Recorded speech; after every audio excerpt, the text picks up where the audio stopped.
Hi friends, my name is Achut and I'm from Vizag. So today in this class, we will solve another problem. So let me log in into the online Java compiler. It's taking time.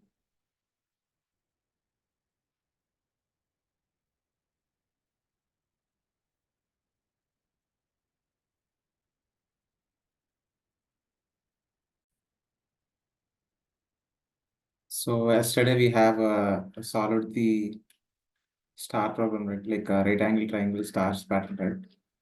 But today we will, instead of stars, we will print like this one. So instead of stars, we'll print like this one.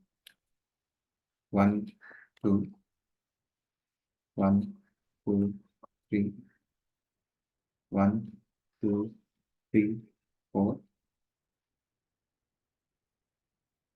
1, 2, 3, 4, 5. So instead of stars, we print like this. So import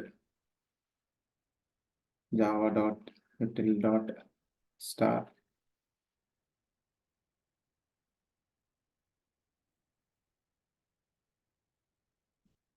So as yesterday problem, like as we solved the problem yesterday, right? So same program, but little changes. That's it. So let us write the program. So scanner s is equal to new scanner system dot in and int n is equal to sc dot next in c dot next in,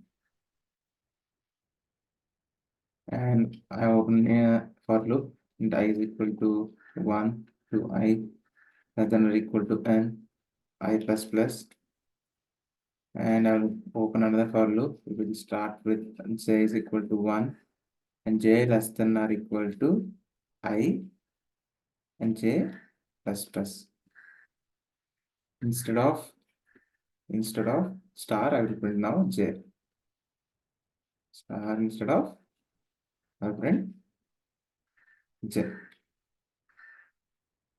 J plus, that's it. So why I'm printing j? We are printing numbers here. So that's why I'm printing j. And after that, we have to write system dot out dot println. That's it. To get in the next line. Let's run this program. So we have to comment this thing. Run this program again. So there is no errors. Let me give 5. Oh, we have given printf. Let's run this program again. 5. See here, we have given 1, 2, 1, 2, 1, 2, 3, 1, 2, 3, 4, 1, 2, 3, 5. Why? Because we have given j. So each value storing in j value, right? So that's why we have given j. So that's it, friends. I hope you understand the program. So if you don't if you don't understand, please comment in the chat. I will help you out. So if you find this video is helpful for you, please like it and please share it to your friends so that they can be benefited from this video. And please ring the bell icon. Then only you'll get the notification, or otherwise you'll not get the notification. And please subscribe to my channel. Thank you, friends. Jai Hind.